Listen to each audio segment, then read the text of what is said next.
The 2006 NZ Girl campaign has been described by one ad man as new heights in agency access. The New Zealand Civil Aviation Authority said, "We have enough to do without dealing with this sort of nonsense." American blog Ad Rants commented that this was one of the best marketing stunts to come around in a long time. In 2004, we started the Don't Mess with NZ Girls campaign by flying 2 planes over the Big Day Out, New Zealand's leading music festival. In 2005, we gained further notoriety with our Worst Boyfriend in New Zealand competition stunt at the Big Day Out. We were questioned relentlessly about what we were going to do in 2006. People were expecting something big. When we eventually did it, the new campaign featured in the press, on blog sites worldwide, on the radio, and on television. The most notable aspect of the stunt was that there was no stunt. We sold the country a dummy.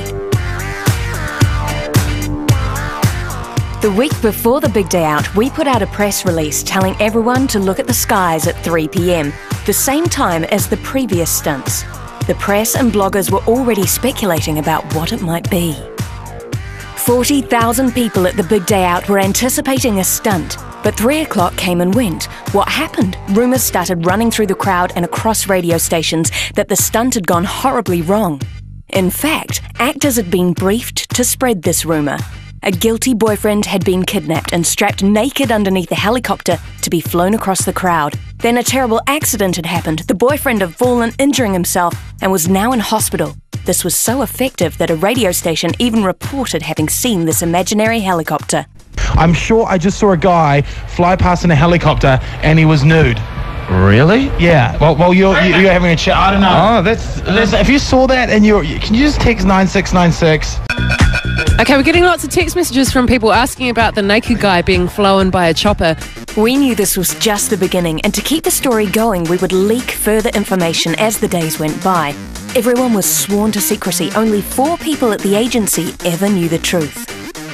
The day after the Big Day Out, we released a fake photo of the stunt. We also set up a fake overload page on the NZ Girl website. The following day, this was replaced with a message saying, "Due to legal reasons, this year's Big Day Out stunt is unable to be displayed."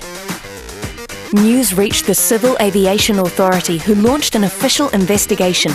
We had no wish to get them involved, but the more we denied the story, the more they refused to believe us. We recorded and distributed one of their phone conversations. I believe you guys chartered a helicopter to do some sort of act for the Big Day Out. Sorry, who do you work for?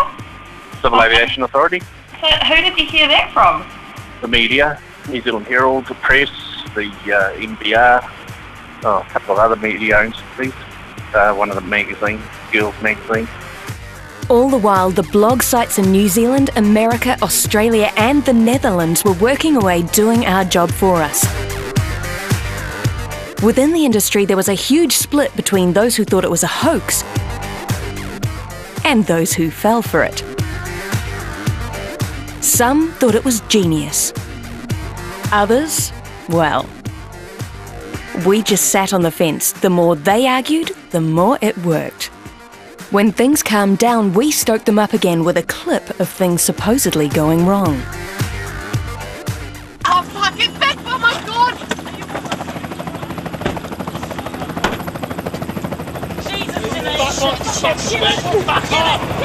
Back off!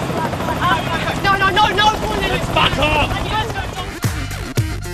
Finally, 3 weeks after the initial stunt, we came clean with an expose on the website telling visitors exactly what we'd done.